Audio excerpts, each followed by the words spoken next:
welcome back to my channel. That's the best. I know y'all trying to figure out like where's she at? She's not at home. I'm at my grandmother's house, my OG.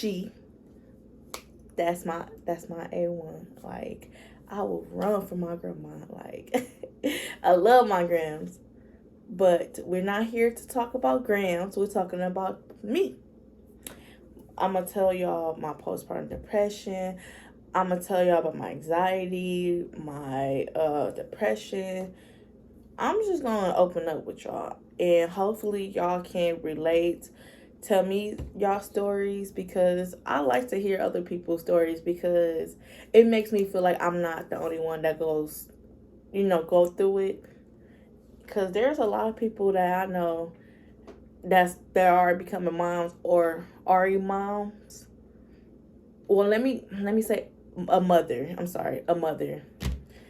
And, it takes time, to get back to your regular lifestyle, your body, your mental mind, your health, mentally, physically. It's just, I'm going to be honest, it takes a whole year. They always say it takes a whole year to get back to normal, your body, your mental health. I don't know, but my OBGYN told me it takes a good year to get back to normal. I had a C-section with Desmond. Desmond was crowning. Like, my cervix wasn't opening up for him. His heart rate kept going down. He turned over. The last time, it scared me because I thought I could have a vaginal, and it happened the opposite, and it scared me. And then after I had my C-section, I bloated up. I had stretch marks. I still have stretch marks, but I'm still working on getting that to go away. After I had Desmond, it was just downhill from that. I'm not blaming my son. I'm not saying that. I'm just saying, like, myself, I didn't feel like myself. I used to, had a pretty shape. We all had pretty shapes. Pretty shape, cute, whatever. We all got our moments. But after I had my C-section, I felt like I was going downhill. Like, I felt like I was not beautiful. I felt like I was closed. I felt like everything was closing around me. I was just like literally in dark places, to the point like I felt like harming myself. I wouldn't harm my son, but I was like harming myself, like mentally. Like, I'm ugly, I'm fat. What am I doing? My boyfriend don't want me. My son knows I'm a bad mom. It was brutal. Like, I went back to work knowing the fact that I started feeling that way, but I thought it was just a little phase, like, it go one end, go out the other. But I didn't think it was going to be like within a 2-month period. I started my postpartum when Desmond was 2 months and a half. And I thought, when you have a baby, they always tell you, like, take time, for yourself, and, make sure that you and your baby are good, then, get on a daily routine. And I didn't do that because I didn't, I'm a first-time mom, so I didn't know what was right for wrong. I mean, there's no book that comes with being a parent, being honest with you. Sorry, but I don't. So I went back to work in July. I'm thinking like, oh yeah, my son finna go to daycare with me, this, that, and the third, woo, woo, X, Y, and Z. Find out, I only fucking work it 2 days. And the first day, Desmond didn't even go with me. Like, he went with his godmother's house. So I didn't have him Monday. That following Tuesday, he came with me. And then I just shut down. Like, I had broke down in tears. I can't even tell y'all where it came from, because I didn't know postpartum depression was literally serious until I experienced it. And when I say I was like going through it. Like I was like shutting down, not reaching out to people because I'm the happy-go-lucky. I'm always reaching out to people. I'm the goofy one. I'm the party one. I'm always like, let's go. What you doing? When's your next day off? We about to go out to eat. We're about to go shopping. This, why, the third, X, Y, and Z. Blah blah blah blah. And then it's just boom. It just happened. I'm like, oh my goodness, like I shut down with my boyfriend, I shut down with my grandmother, I shut down with my mom, I shut down a lot of people. And it wasn't because of them, it was because of me trying to figure out what was going on with me, how I can, get out of that shell, that little dark place in the corner, and pull myself back together. And on top of that, be a mother. So I had reached out to my coordinator. A lot of people don't know what a coordinator is. A coordinator is where they help you, with diapers, wipes, clothes, whatever. And also on top of that, get your CPFR certificate. I got my CPFR certificate when I was pregnant, so I was happy about that. But my coordinator, she had like she always told, all her clients, if we ever had a problem or if we were going through something, that we could text her. And I literally been blunt honest with her. And I told her, like, I've been, not myself. I never told her that I wanted to harm myself. I just tell her I was in a dark place. And she understood. So she found a amazing person that came out to my apartment. Like, when did I meet my duo? A duo is where somebody that's supposed to help with your mental health, help you around the house, babysit if you needed it, and errands or whatever the case may be. And sometimes you just don't want to bring a baby. So my coordinator told me about the duo that is now my close friend.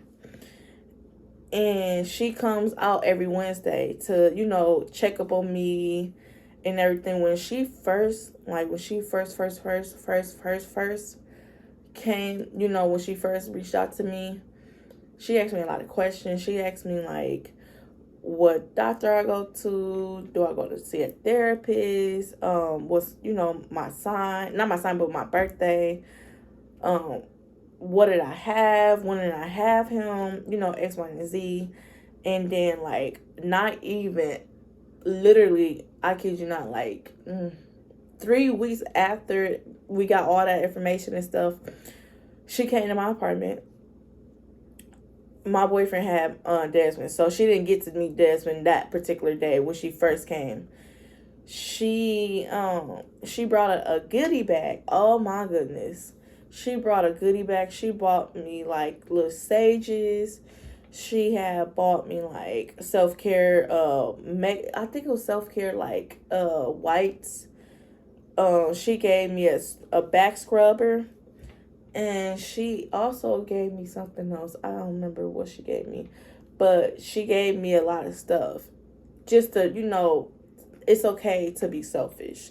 It's okay to think about you. And that's what she was trying to let me know. It's okay to feel that way, And it's okay to separate yourself from, being a mom.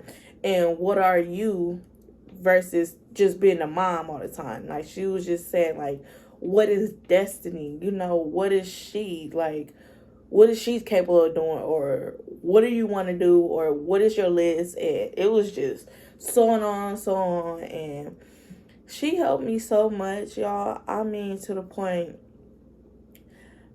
I love her. Like, she helped me have my selfish mode. She helped me think about me because I'm always thinking about everybody else.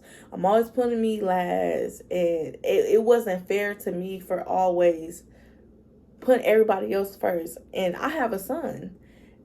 I need to stop saying that. I have a child, and it's not fair for him to be last neither, while, you know what I'm saying, I'm doing everything else for everybody else, but I'm putting him last. And I put that to a stop after my son was, what, 2 months. I kid you not. When I say I'm using that NO all caps exclamation points after it, I was serious, because I felt like people were taking my kindness for weakness. They were using me. They were just, oh, well, you know, Destiny will do it. She'll do it. She's a sweetheart. She this, she that. But it's like, when I really need y'all, y'all weren't there for me. So I have to cut ties and remove myself from certain people in certain situations, because I felt like it wasn't fit for me to be in their life at that moment, because I was so eager to always have a friend, because I always was that type of person to always go higher and beyond for people, but people wouldn't do that for me unless it's something that they really need from me. And I had to literally tell my coordinator everything, and she was like, look, this is an assignment I'm going to give you, and I really need you to work on it. And I kid you not, like, I thank her so much for being that woman, like, not being that being that role model that I needed, that little push, because I was a weak link. I mean, we all got our weak link moments, but she helped me to the point I was like, cutting it off. I'm not dealing with it. Y'all can go deal with somebody else with that ish, because I'm not. Like, it was just too much. So she helped me with that. She had bought me a book. She bought me a book that I freaking love her about. She bought me a book that I can write in. And it's like, I'm going to show y'all when I get home. It's a book where you can write in it, and then she change, like, not change, but she like turn to this page and read the question and read what you wrote down in the book. And I tell her what I wrote down in the book, and she told me just the last session Wednesday. She told me how proud she was of me from the time she met me to the time now. And she told me, like, she seen me changing because it was time for me to change. She was like, not for the worse, but for the better. And I thank her for that. I thank my coordinator for her, because my duo does amazing freaking job with me. I can't thank her good enough. Like, I don't know what else to do but thank her. She's amazing. And she helps me with everything. My anxiety started from stress. You know, anxiety really, to be honest with you, starts from stress any freaking way. Anxiety started from stress when I started, moving by myself. I moved in by myself like in 2018. And I've been having anxiety. Like, it was so bad to the point I used to talk to my grandma about it all the time. And my grandma suggested, like, oh, won't you, go see a therapist? Therapy always help people. And she was right about it, because I love my therapist as well. She listens to me. She doesn't judge me. She doesn't criticize nothing I tell her. And it was just that day forward, I loved her. And then my depression starts when I always used to like go high and beyond, like I told y'all earlier, high and beyond for certain people. And it wasn't fair to me to always try to find a solution to everybody else's problem but mine.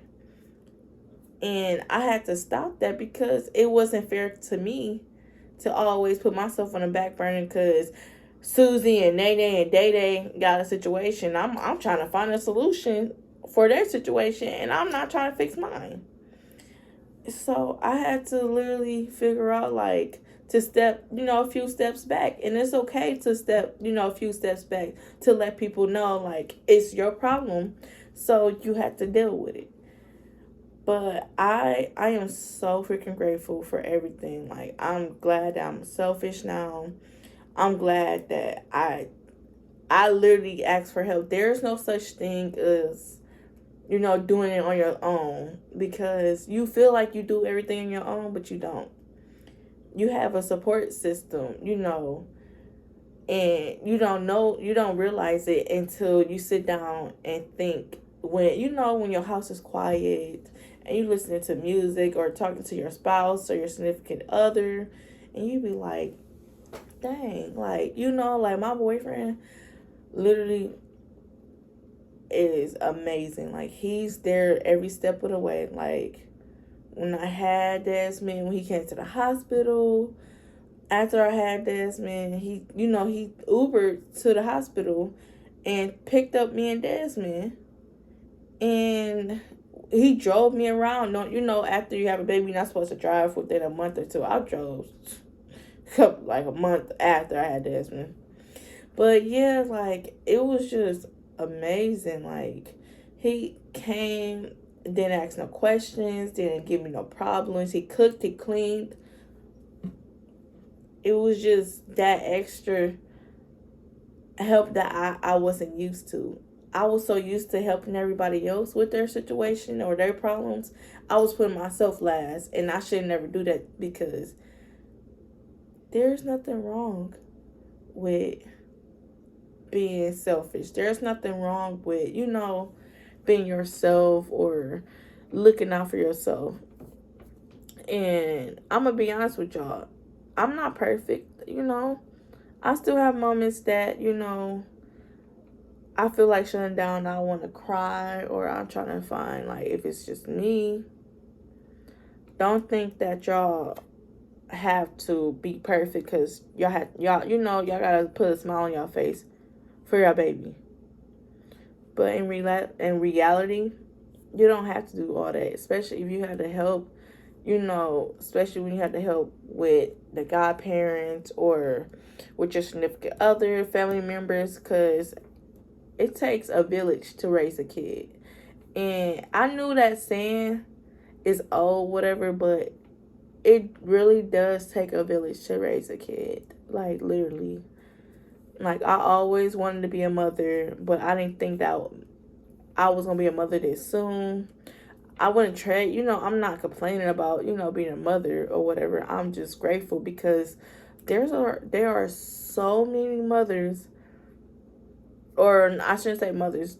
There's so many ladies, women specifically, that, have a hard time having kids.